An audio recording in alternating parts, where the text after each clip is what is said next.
Hello and welcome to episode 49 of Chumps to Champions. And today's episode is just a season overview of my 5th season in charge of Chumpswood City.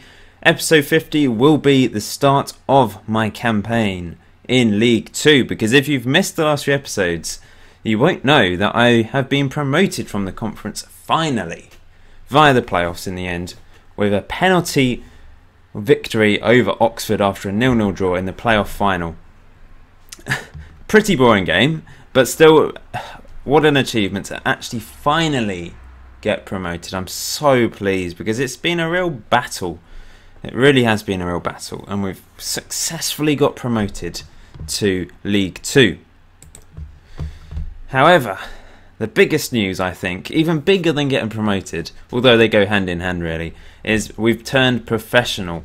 We've got promoted. I think you have to be a professional club when you go into the Football League, meaning we've gone professional. It does mean I basically have to offer full-time contracts to any new player coming into the team, I think. And that's a bit of a difficulty because I don't have a huge amount of money to play with, and a lot of my players are on part-time contracts. I'm not sure what will happen to them now. I don't know if they automatically get upgraded to full-time contracts. I'm not 100% sure about that. I don't think they will. I think they'll still be on part-time contracts.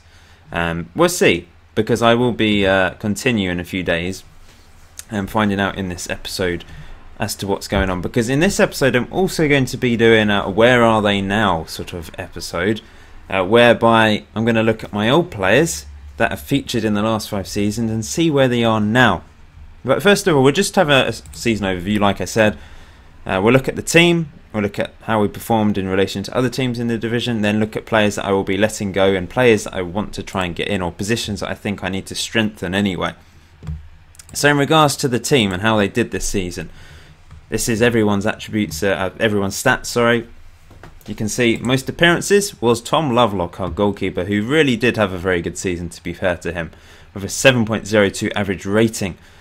And that's very good for a goalie. Top average rating there was Muggleton, because he got so many key passes from long throws. I'll show you the statistics for the league in a minute, but it does show how many key passes he got from long throws.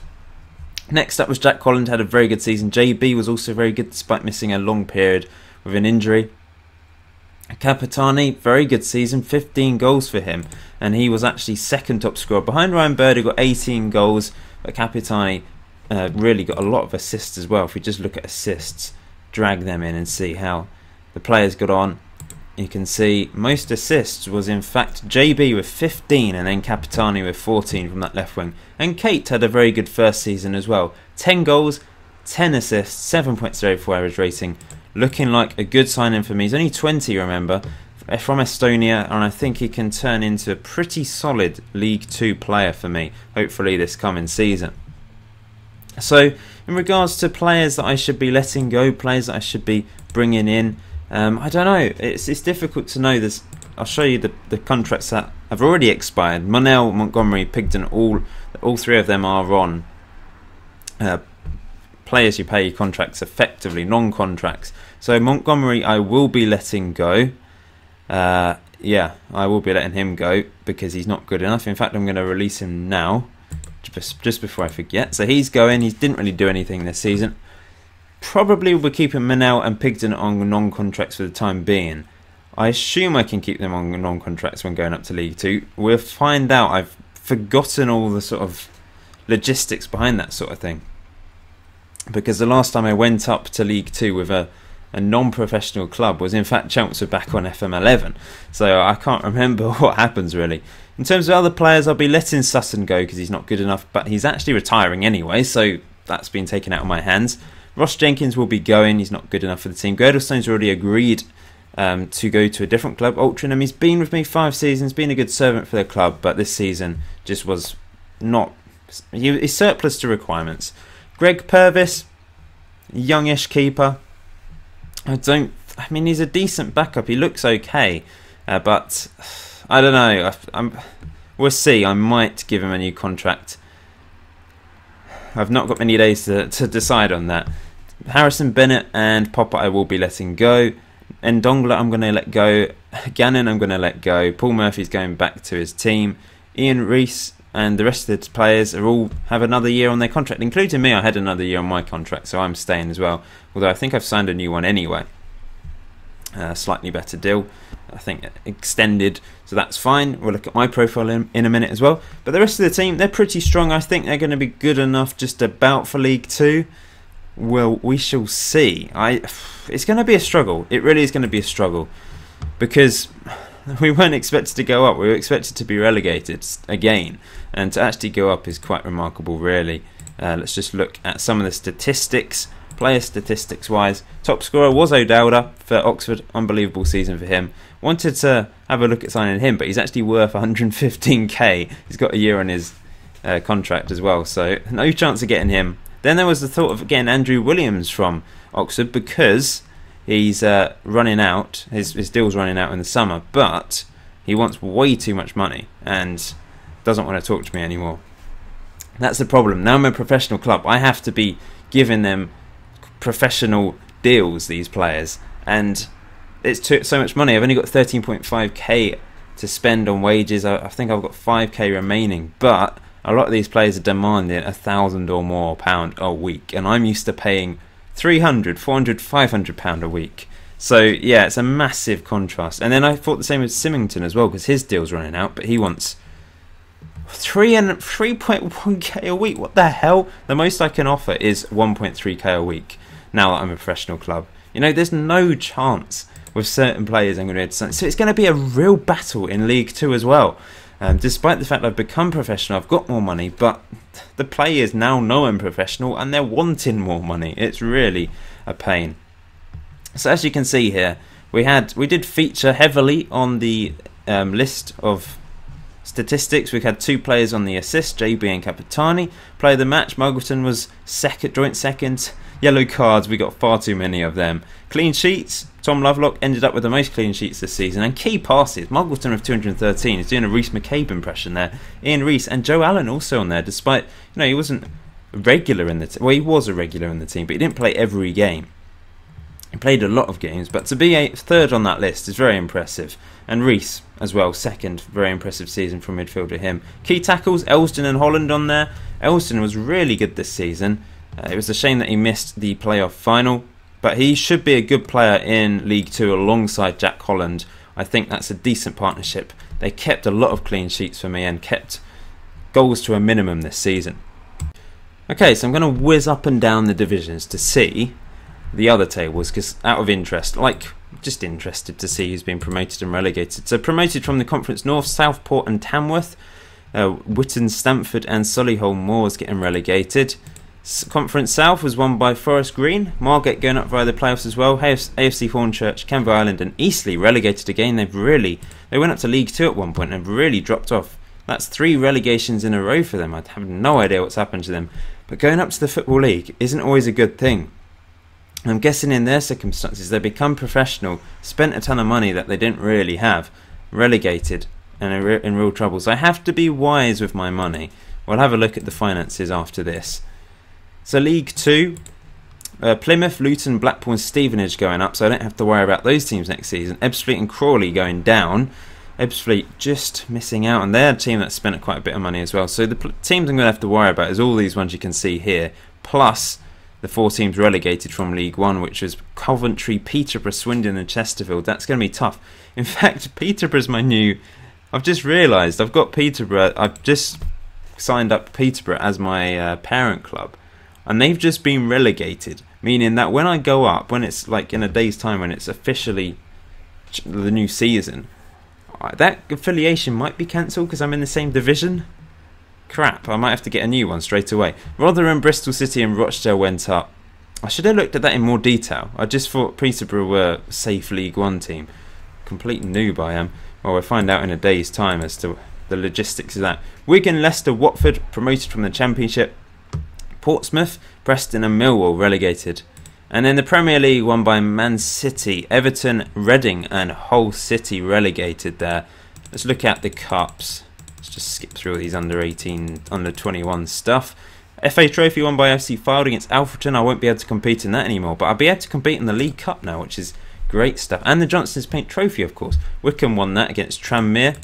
Rovers, and then Community Shield, Chelsea beat Man City. Capital One Cup was won by Burnley against Arsenal on penalties, and the FA Cup was won by Man City against Chelsea. So let's look at my finances, I think. Let's have a quick look. You can see this big spike at the end. That's from getting promoted, so we had a big boost in money. So balance for this month, £159,119, thanks to that. Although the loss this season was 40 grand, which isn't the best, but we'll get more money now in League 2. You can see this sort of thing. Expenditure went up, though, towards the end of the season. I suppose it's bonuses and that sort of thing, but the income also, massive income, over half, 611k for May, that, well, 630,000 to be precise. That's amazing. So gate receipts, huge, because of the playoff final. Remember, Wembley, that's how much money I get from going to Wembley, so that was massive. Prize money for you know, winning the playoffs and getting promoted, 114,000, so that was massive.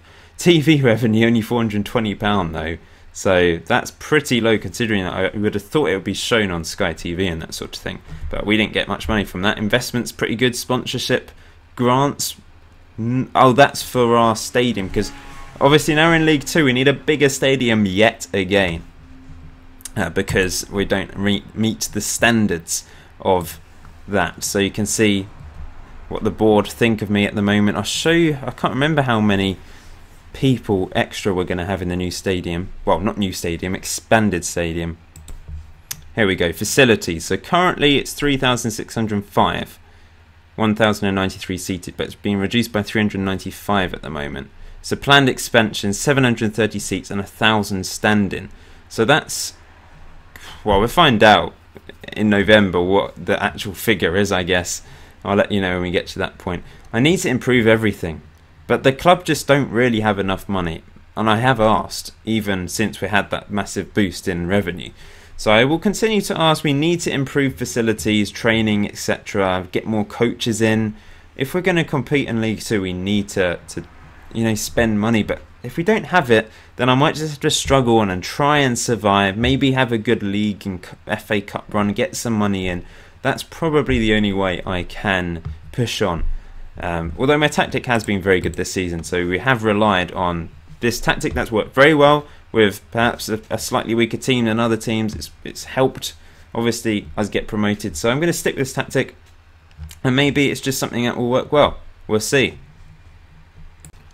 Okay, here we are. It's the end of the season. It's the start of the new season. As you can see here, Muggleton was announced as, or voted as, the player of the year by the fans this year. And an exceptional season. Didn't score a goal, but 3 assists, and only 3 assists. But he was just really good with the key passes, as you know, and that just boosted him ridiculously. Anyone with long throws works well in my tactics. It's weird, but it works very well. You can see some records here. For those of you interested, you can pause the video and have a look at that in a bit more detail. You can see Mark Haynes has actually had made the most league appearances for Chelmsford. He's at St Albans at the moment. So we're going to go through the team ex-players and have a look at where are they now, because we can do that using the facility provided, I believe. Overall best 11, we can click on where are they now, and we can find out about some of those players. My secretary will give me something to have a look at. So this is actually a season overview / season preview episode for once. I'm actually looking ahead to the new season. You can see my first fixture is in League 2 against Port Vale, 10th of August, so I need to sort out some friendlies for that. Probably going to try and get quite a few big games to get some more money into the club. And then a massive game against Wolves in the Capital One Cup first round at home, unfortunately. It'd be good if it was away, because then they'd have a bigger gate. But then I don't know how much money we actually get. Ooh, lots more money coming into the club. 316k in TV rights from League 2, so that's a massive boost as well already. And the board have decided to give me a new contract now that I've been promoted, so that's interesting. Discuss current vision. What could I say to them? Wage budget, current expectations. Would like to make a request to the board. Maybe that will. Let's see. What's the most important thing to improve here? Let's see. Current stadium, training facilities, youth facilities, I would say training facilities, to be honest, at this current moment in time. They're apparently suitable. Okay. Well, there we go. Maybe they're not going to give me a new contract now that's happened. I've still got another year on my contract, so it's not the end of the world. And yes, the Peterborough link has been terminated a grand total of like 7 days after I initiated it. That is a complete noob error from me, because now I need to find a new parent club, and the board might not actually allow me to get. Oh wait, we've got a new link already. Rochdale, there we go. Oh, we're getting money for it as well. Where are Rochdale? They're in the Championship. Oh, that's a good one. Well, that's fine then. It doesn't matter. We can get some loan players from Rochdale. In fact, they've suggested some to me already. They're all awful. Maybe Jim Hulse. He's the best one with the current ability. He looks okay. Suppose he could be backup maybe. I'll have a look at their players and see what I can get from them. So here we go. Where are they now? That's what some of you would have been waiting for, I'm sure, when I mentioned that. So let's look at the where are they now. You can see. Let's have a look. Some of the players still involved are still at the club. Let's go on to Mark Hughes, who is currently manager of Cliftonville under-18s. So what happened to him after he left me? In fact, he retired, didn't he? Well, yeah, he left and then retired and then became manager of the Cliftonville under-18s. Yeah, straight away, in fact. No, 2018. He's been there a year, so he's moved on to management. Let's look at. Oh, it's swapped round. Oh, Tyrone Sterling. He's at Woking. He moved there on a free, and he's been there the whole season. He's going to be playing his second season there. Salva was my backup keeper for ages. Hardly ever played for me, I don't think. No, he wasn't my backup keeper for ages. He was backup keeper for 2 games. Or played for 2 games. He was only backup keeper for 1 year before moving to Dover. Didn't play many games last season. Maybe I'll have to search for some players myself. David Popper is now. Oh, he's still here, isn't he? He's going to be leaving. Mark Haynes. This is a terrible where are they now, because there's not actually that many players available to look at. Mark Haynes is now at St Albans, like I said. So, oh, here's some other players. Ricky Shakes. He's a scout. Remember him? Remember Tony Taggart as well? That retired as a player at the age of 34. So he retired whilst finishing his career with me as well. So this is a pretty boring and pointless where are they now. I'm glad I didn't do a separate episode for this. We know about Harry Lewis. I've showed him before. Retired at the age of 21 because no one else wanted to offer him what he wanted. So he started working for John Lewis, I'm sure. And then Jordan Palmer Samuels. He's also retired. What? He's retired at the age of 23. Couldn't find a new club. He had a couple of good seasons for me back in the day. So it's a shame. Some of the players that we loved, well, maybe not loved, but some of those players. Well, there you go. Oh, Mambo number 5. We've got to look at him. We missed out Mambo number 5. He's at Welling, so he's still playing, so that's good. He's had a decent season last season for Welling in the Conference South. Is there anyone else I can think of off the top of my head? I don't think there is. Pretty much most of the players are still here, battling away. In terms of strength, in depth, and players that I need next season, if Purvis does go, I might need another keeper. Even though I do have, under 21s, I have a decent looking. Well, he doesn't look decent at the moment, but he's got potential. And I'd be willing to give him second place behind Lovelock, possibly. But then again, is Lovelock good enough for the League 2? I think he deserves his chance in League 2 because he's put in some cracking performances. It's just certain attributes perhaps aren't as high as you'd like them, and he does make the odd mistake. But I'm definitely going to give him a go in League 2. I will need a backup for Tyler Reid because Girdlestone's going, or an improvement on Tyler Reid, preferably. He's only 21. He's still got decent potential. It's just some of these technicals and mentals are pretty atrocious. So it maybe try and find an improvement for him. But like I said, money is the issue. I'm going to have to offer players full-time contracts, which would be a lot more than these players. I mean, these players might get unhappy because they're now earning a lot less than other players. So it's going to be a balance. It's going to be a tough season. But wish me luck. Please hit that like button to wish me luck for this League 2 season. that's the division as it stands after 0 games. These are the teams I'm going to be facing. Maybe some predictions for where you think I will finish. We'll do that in episode 50, but you can let me know where you think I'll finish next season and where you think I need to improve, the players I need to improve, the positions I need to improve. I think I need a really good striker. That would be very important, I think. So yeah, I'll be on the lookout for lots of players, lots of free transfers, lots of loan players as usual, especially loan players I think this season. Now that I'm in League 2, teams have to take me seriously and offer players to me, I hope anyway. Thanks for watching, guys. I will see you in episode 50, the start of League 2.